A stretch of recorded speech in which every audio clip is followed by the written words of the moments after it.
နာပိုလီပရိသတ်တွေကအသင်းကွင်းနိုင်ငံသမားတွန်ပီနေဟာကမ္ဘာအကောင်ဆုံးငါးသမားစုရတင်တယ်လို့ထောက်ဆိုလိုက်တယ်လို့သိရပါတယ်။အမ်ပိုလီကို3-0နဲ့အနိုင်ရခဲ့တဲ့ပွဲမှာတွန်ပီနေဟာနာပိုလီရခဲ့တဲ့ဒုတိယဂိုးနဲ့တတိယဂိုးတွေကိုသိမ်းယူပေးခဲ့ပြီးနောက်မှာ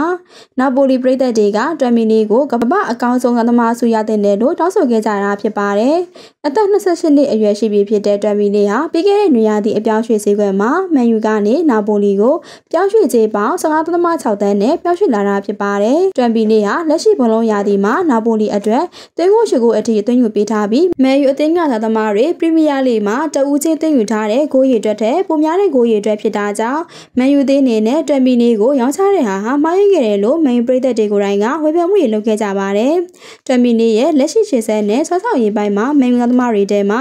ဘရူနိုဖာနန်ဒက်ကလွဲလို့ကျန်သားသမားတွေထဲတိတသားသားလုံးနေတဲ့အနေအထားမျိုးဖြစ်တယ်လို့လည်းသိရပါတယ်ရှင်။